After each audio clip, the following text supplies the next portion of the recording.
بسم اللہ الرحمن الرحیم۔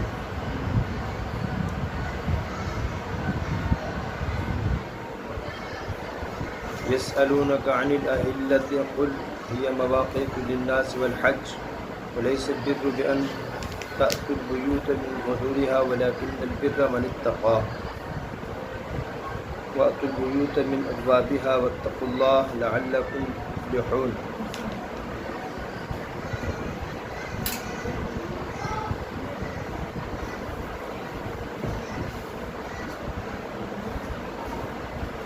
لیس البر کے تحت بیان ہو چکا ہے کہ اس کے بعد آخری سورۃ بقرہ تک ابواب البر کا بیان ہوگا، یعنی نیکی کمانا اور جو اہم احکام شرعیہ پر مشتمل ہے۔ ان میں پہلا حکم قصاص کا، دوسرا وصیت کا، تیسرا اور چوتھا جو صوم اور اس کے متعلق مسائل کا، پانچواں اعتقاف کا، چھٹا مال حرام سے بچنے کا، اور مذکور الصدر 2 آیتوں میں حج اور جہاد کے احکام اور مسائل کا بیان ہے۔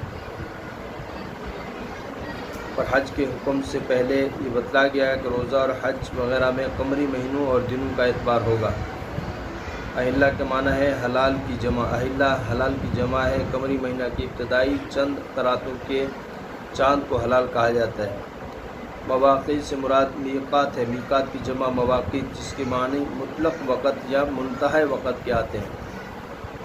فرمایا یہ آپ سے پوچھتے ہیں نئے چاند کے بارے میں، آپ ان سے کہہ دیں یہ اوقات مقررہ ہیں لوگوں کے واسطے اور حج کے واسطے، یعنی حج کے دن ہیں، حج کے لیے جو ہے تو اس کے لیے فرمایا بعض لوگ آپ سے پوچھتے ہیں ہر مہینے گھٹنے بڑھنے کی حالت وغیرہ، تو آپ ان سے کہہ دیجئے کہ یہ جو ہے وقت بتانے کے لیے اور حج کے دنوں کے لیے۔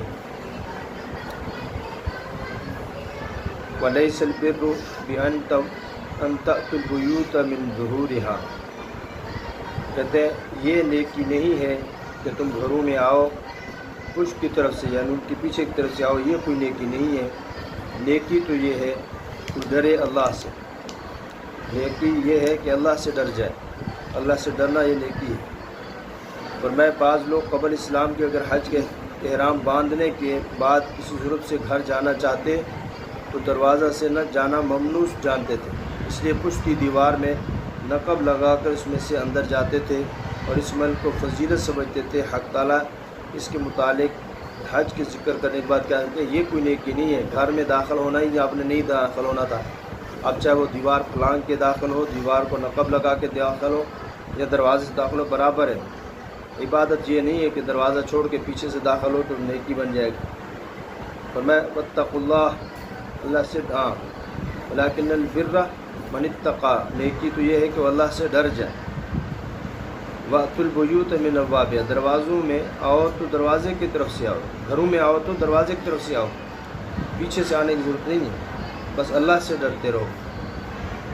لَعَلَّكُمْ تُفْلِحُونَ، کہ شاید تاکہ تم اپنی مراد کو پہنچ جاؤ، یعنی کامیاب ہو جاؤ۔ وَقَاتِلُوا فِي سَبِيلِ اللَّهِ الَّذِينَ يُقَاتِلُونَكُمْ وَلَا تَعْتَدُوا إِنَّ اللَّهَ لَا يُحِبُّ الْمُعْتَدِينَ۔ یا 9واں حکم ہے کہ قتال کفار، ذی قعدہ یعنی 6 ہجری میں حضور اکرم صلی اللہ علیہ وسلم ادائے عمرہ کے قصد سے مکہ معظمہ تشریف لے چلے۔ اس وقت تک مکہ معظمہ مشرکین کے قبضہ اور حکومت میں تھا۔ ان لوگوں نے حضور اکرم صلی اللہ علیہ وسلم اور آپ کے ہمراہ ساتھیوں یعنی صحابہ کو مکہ کے اندر نہ جانے دیا اور عمرہ رہ گیا۔ آخر بڑی گفتگو کے بعد یہ معاہدہ قرار پایا کہ سال آئندہ تشریف لا کر عمرہ ادا فرمائیں۔ چنانچہ ذی قعدہ 7 ہجری میں پھر آپ علیہ السلام اسی قصد سے تشریف لے چلے، لیکن آپ کے ساتھی مسلمانوں کو یہ اندیشہ ہوا کہ شاید مشرکین اپنا معاہدہ پورا نہ کریں اور آمادہ ہے مقابلہ و مقاتلہ نہ ہو جائے۔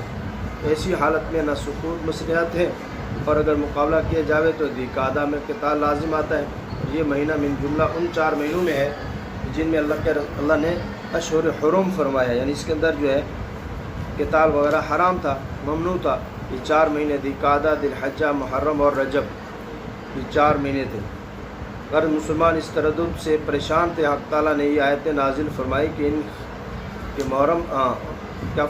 ان خاص معاہدہ کرنے والوں کے ساتھ بوجہ باہمی معاہدہ کہ تم اپنی جانب سے ابتداً قتال کرنے کی اجازت نہیں ہے، لیکن اگر وہ خود تم سے لڑ پڑے، ظاہر دفاع کرنا ہے تو پھر اس میں جو ہے گنجائش ہے آپ لوگ لڑو، لیکن زیادتی نہ کرو، خود سے جا کر نہ لڑو، اور اگر وہ کم لڑتے تم زیادہ نہ لڑو، کیونکہ اللہ زیادتی کرنے والوں کو پسند نہیں فرماتے۔ وَاقْتُلُوهُمْ حَيْثُ ثَقَفْتُمُوهُمْ، پھر مار ڈالو ان کو جس جگہ پاؤ، یعنی اگر وہ خود قتال میں ابتدا کرتے ہیں کافر مشرکین تو پھر تم ان کے ساتھ قتال کرو، ان کو قتل کر دو جہاں بھی پاؤ۔ وَأَخْرِجُوهُمْ مِنْ حَيْثُ أَخْرَجُوكُمْ، پھر نکال دو ان کو اس جگہ سے جہاں سے انہوں نے تمہیں نکالا تھا۔ وَالْفِتْنَةُ أَشَدُّ مِنَ الْقَتْلِ، اور میں فتنہ جو ہے قتل کرنے سے زیادہ سخت ہے، کہ فتنہ پھیلاتے رہیں، اس سے بہتر ہے اس کو قتل کر دو، جو فتنہ پھیلاتا ہے اس کو ختم کر دو۔ وَلَا تُقَاتِلُوهُمْ عِنْدَ الْمَسْجِدِ الْحَرَامِ، ہاں مسجد حرام کے قریب ان سے نہ لڑو، حتیٰ یقاتلوکم فیہ، جب تک کہ وہ نہ لڑیں تم سے اس جگہ، یعنی اگر وہ آ کر مسجد حرام کے پاس آ کے لڑتے ہیں تو پھر تو لڑو، ورنہ خود اپنی طرف سے آپ لوگ مسجد کا احترام کرتے ہو، نہ لڑو۔ ان قاتلوکم فقتلوہم، اور اگر وہ تم سے قتال کریں لڑیں تو تم بھی ان سے لڑو، تو ان کو مار دو۔ کذالک جزاء الکافر، یہی بدلہ ہے کافر لوگوں۔ اولاً ان کو کیا ہے، ویسے بھی جو نا اسلام پیش کر رہا ہے، اگر وہ اسلام لے آئیں تو ٹھیک، اور اگر اسلام نے وہی جو اصول مسلمانوں کے لیے صحابہ کے لیے تھے وہی ان کے لیے، اور اگر وہ مسلمان نہیں ہوتے تو پھر ٹیکس دینا، جزیہ دینا، کہ بھئی دنیا میں زمین پہ رہنا ہے تو یہ صرف اللہ کا حکم ہے، اور اللہ کی زمین ہے، مسلمان ہی رہ سکتے، آپ لوگ نہیں رہ سکتے، اگر رہنا ہے تو کرایہ دے کر رہو۔ جیسے کہیں بھی آپ جاتے ہیں تو وہاں کسی کوئی آپ کو ایسے مکان نہیں پکڑا دیتا، آپ یہاں جو خریدیں گے، خریدنے کا مطلب اسلام لے آئیں، مسلمان ہو جائے تو گویا آپ نے خرید لیے زمین، اللہ کی زمین ہے، آپ بھی رہیں گے، اور اگر خرید نہیں سکتے تو پھر کرایہ پہ مکان لے لیں، یعنی اگر آپ لوگ مسلمان نہیں ہو سکتے تو پھر کیا کرو، ٹیکس دو، جزیہ دو۔ اگر ان دونوں چیزوں کا انکار کریں تو پھر ان کے ساتھ لڑائی ہے۔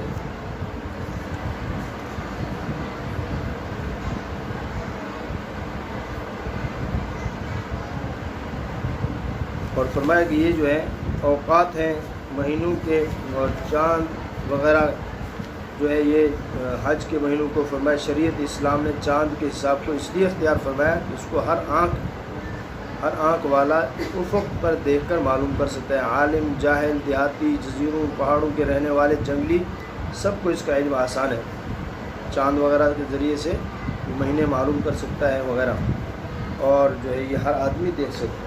تاریخیں اس وقت گھڑیال نہیں تھے، تاریخیں نہیں تھی، پتہ ہی نہیں چلتا تھا، تو یہ بعد میں سارے کچھ آئے، انگریزوں نے ایجاد کیا۔ اصل جو مہینے وہ کہتے بعض علماء نے لکھا ہے کہ واجب ہے مہینوں کا نام اور ان کے اوقات وغیرہ کا جاننا، یہ مسلمانوں کے لیے واجب ہے۔ یہ حدیبیہ کا واقعہ تھا جس میں حضور اکرم صلی اللہ علیہ وسلم نے پہلے خواب دیکھا، فرمایا میں نے عمرہ کیا ہے، تو وہاں چلے گئے، تو وہاں جو ہے جب صلح حدیبیہ کی شرط کے مطابق رسول اللہ نے صحابہ کرام کے اس عمرہ کی قضاء کے لیے سفر کا ارادہ کیا، جس سے اسے پہلے سال میں کفار مکہ نے روک دیا تھا۔ اس وقت صحابہ کو یہ پہلے روک دیا تھا، تو اس نے لمبا قصہ پہ جو ہے کہتے ہیں حضور کے قریب رہنے والی ام سلمہ رضی اللہ عنہ تھی، انہوں نے صحابہ نے اللہ کے رسول نے فرمایا یہاں سے ٹرین کر لو، حلق کر لو، واپس چلتے ہیں۔ اب صحابہ نے جو انکار کر دیا، اب سارے پریشان ہیں کہ اب کیا کریں، تو اللہ کے رسول بھی پریشان ہو گئے کہ بھئی یہ تو صحابہ میری بات نہیں مانتے۔ تو خیمے میں گئے تو حضرت ام سلمہ رضی اللہ عنہ بیٹھی تھی، انہوں نے کہا یا رسول اللہ کیا ہوا؟ کہا یوں صحابہ جو وہ حلق نہیں کرتے، میری بات نہیں مانتے۔ تو انہوں نے عرض کیا کہ یا رسول اللہ آپ جانتے ہیں یہ آپ کے پتنگے، یہ تو آگ میں کودنے والے ہیں، یہ آپ کی بات کو کیسے ٹال دی؟ تو غم کی وجہ سے، پریشانی کی وجہ سے نہیں مان رہے، آپ ایسے کریں اپنا حلق فرمائیں اور ٹنڈ کر کے باہر جائیں، پھر دیکھیں۔ پھر آپ علیہ السلام نے حلق کیا، باہر تشریف لے گئے۔ صحابہ نے جب حضور کو دیکھا تو سارے لے کر بیٹھے ایک دوسرے کو، اور کہتے ٹک بھی لگ رہے، خون بھی نکل رہا، اور حلق بھی کر لیا۔ یہ صحابہ تھے۔ اسی پہ دوسرے سال جو ہے پھر گئے عمرہ کیا، تو اس میں بھی پریشان تھے صحابہ، کہیں کافر جو ہیں وہ مشرک ہیں، تو ایسا نہ ہو کہ وہ اپنی بیعت عہدی کریں، عہد پورا نہ کریں، تو اس پر اللہ نے فرمایا اگر وہ عہد پورا نہیں کرتے تو پھر ان کو مارو، چھوڑو نہیں ان کو۔ 1 سال کے آپ کو نے گنجائش دے دی ہے، کافی ہے۔ فَإِنِ انْتَهُوا فَإِنَّ اللَّهَ غَفُورٌ رَحِيمٌ، ہاں اگر وہ باز آ جائیں تو بخش دو ان کو، اللہ تعالیٰ بخشنے والا ہے، مہربان ہے۔ وَقَاتِلُوهُمْ حَتَّى لَا تَكُونَ فِتْنَةٌ، قتال کرتے رہو یہاں تک کہ فتنہ باقی نہ رہے، وَيَكُونَ الدِّينُ لِلَّهِ، اور دین حکم صرف اللہ کا ہے. فَإِنْ انْتَهُوا، اگر وہ باز آ جائیں، فَلَا عُدْوَانَ إِلَّا عَلَى الظَّالِمِينَ، پھر کوئی گناہ زیادتی نہیں ہے مگر ظالموں پر. ہاں اگر وہ توبہ کر لیتے ہیں اور کہتے ہیں جی ٹھیک ہے ہم نہیں لڑتے اور حج کے لیے بھی آنے دیتے ہیں، تو پھر ان کے ساتھ لڑنے کی ضرورت نہیں ہے. جو ظالم ہوگا ان پر عدوان ہوگا، یعنی زیادتی ہوگی، باقیوں پر نہیں. الشہر الحرام، الشہر الحرام بالشہر الحرام والحرمات قصاص، ورنہ حرمت والا مہینہ بدلہ ہے اور مقابل سے حرمت والے مہینے کے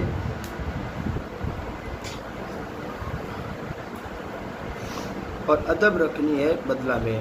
یعنی یہ جو مہینے ہیں یہ شہر الحرام جو مہینے عزت اور احترام والے ہیں، اس میں کچھ نہیں کرنا، ایک دوسرے کے مقابل ہیں. اور حرمات جو ہے کہتے ہیں وہ بدلہ، قصاص. حرمات ادب کیا ہے؟ وہ قصاص ہے، قصاص. ومن اعتدى، یعنی جتنا کرو گے اتنا ہی کرو، اس سے زیادتی نہ کرو.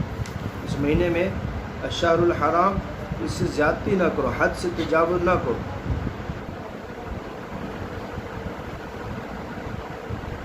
حرمت والا مہینہ ان تم کو قتال کو مرض مانے ہو سکتا ہے بعوض اس کے کہ اس میں حرمت والے مہینے کے سبب وہ بھی تم سے قتال نہ کریں. یہ مہینہ بدلا ہے، مہینے کا کیا مطلب؟ اگر آپ لوگوں کو منع ہے تو ان کو بھی منع ہے، اگر وہ نہ کریں تم بھی نہ کرو. اگر وہ زیادتی کرتے ہیں تو پھر ان کے ساتھ کرو. فمن اعتدى، اگر اور پھر جس نے تم پر زیادتی کی تم اس پر زیادتی کرو، یعنی اگر انہوں نے پہل کی تو تم بھی پھر ان کے ساتھ لڑو. بمثل ما اعتدى علیکم، جتنی زیادتی انہوں نے کی اتنی کرو. واتقوا اللہ، اللہ سے ڈرتے رہو. واعلموا، اور جان لو، ان اللہ مع المتقین، کہ اللہ تعالیٰ تقوی والوں کے ساتھ ہے. یعنی اگر ایسا نہیں کہ تم زیادتی کرو گے تو اللہ تمہارا ساتھ دے گا، اگر تم ظلم کرو گے، زیادتی کرو گے، اللہ تمہارے بھی ساتھ نہیں دے گا. اللہ ان کو دے گا جو تقوی والے ہیں. وانفقوا فی سبیل اللہ ولا تلقوا بایدیکم الی التہلکہ، فرمایا خرچ کرو اللہ تعالیٰ کے راستے میں اور اپنے ہاتھوں سے اپنے آپ کو ہلاکت میں نہ ڈالو، اپنے آپ کو ہلاکت، اپنی جانوں کو ہلاکت میں نہ ڈالو.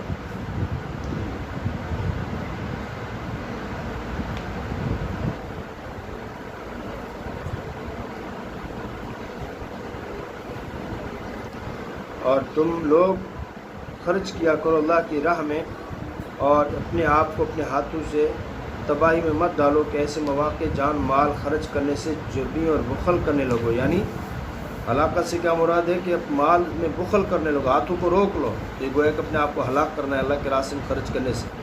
وَأَحْسِنُوا إِنَّ اللَّهَ يُحِبُّ الْمُحْسِنِينَ، اور نیکی کرو اس لیے کہ اللہ تعالیٰ نیکی کرنے والوں کو پسند فرماتے. یعنی اللہ کے راستے میں خرچ نہ کرنا، گویا کہ یہ کیا ہے؟ اپنے آپ کو ہلاکت میں ڈالنا. مواقع ہوتے ہیں جہاں آدمی خرچ کرتا ہے اللہ تعالیٰ اس کو قبول فرما لیتے ہیں. وَأَتِمُّوا الْحَجَّ وَالْعُمْرَةَ لِلَّهِ، اور فرمایا پورا کرو حج کو اور عمرے کو اللہ کے لیے. یعنی ہر جگہ اخلاص ضروری ہے، نیت کو ٹٹولتے رہنا چاہیے. فَإِنْ حُصِرْتُمْ فَمَا اسْتَيْسَرَ مِنَ الْهَدْيِ، اور اگر تم روک دیے جاؤ تو تم پر ہے جو کچھ کے میسر ہو قربانی سے. یعنی راستے میں روک دیا گیا، یہ حج کے مسائل میں آتا ہے، اور کوئی طوفان آ گیا، اس وقت جہاز سے نہیں جا سکے، یا دشمنوں نے روک لیا، گرفتار ہو گئے. اب ایسی صورت میں کیا کریں؟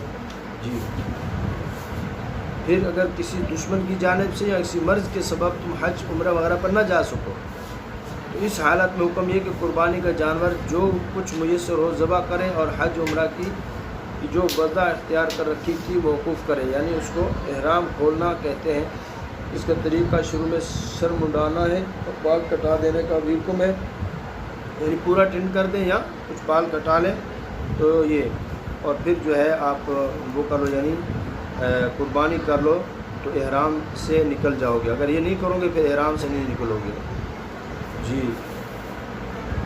وَلَا تَحْلِقُوا رُؤُوسَكُمْ حَتَّى يَبْلُغَ الْحَجُّ مَحِلَّهُ، اب جانور بھیج دیا آپ نے قربانی کرنے کے لیے، وہاں آپ خود یہاں ہیں تو آپ کہتے ہیں اس وقت تک سر نہ منڈائیں، یعنی احرام سے نہ نکلیں جہاں تک کہ آپ کی جو بھیجا ہوا جانور ہے قربانی کا وہ اپنی ٹھکانے پہنچ جائے. یعنی جس جگہ آپ نے قربانی کرنی ہے وہاں پہنچ جائے تو پھر جو ہے آپ وہ سر منڈائیں.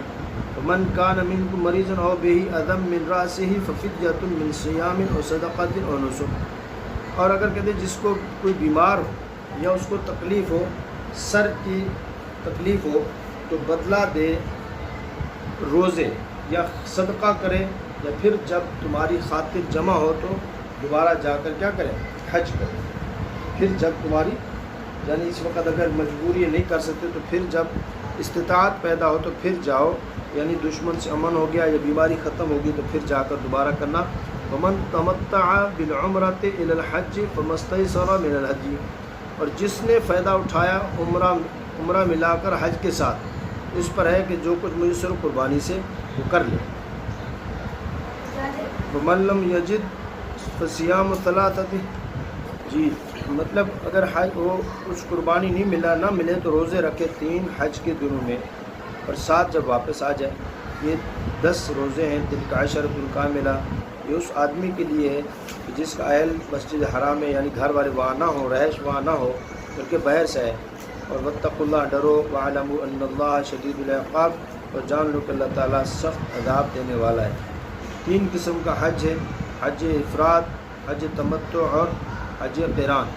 حج افراد صرف حج کی نیت کر کے احرام باندھے، اور حج تمتع احرام باندھے عمرہ کرے، عمرہ کرنے کے بعد احرام کھول دے، بیچ میں نفع اٹھا لے، اور پھر جب حج کے ایام شروع ہوں پھر حج کا احرام باندھے، 2 احرام ہو جائیں۔ اور حج قران کہتے ہیں عمرے کے لیے اور حج دونوں کی نیت سے احرام باندھے، عمرہ کرنے کے بعد اسی احرام کے ساتھ رہے، پھر جب حج کا موقع آئے تو حج کر لے، یہ حج قران کہلاتا ہے۔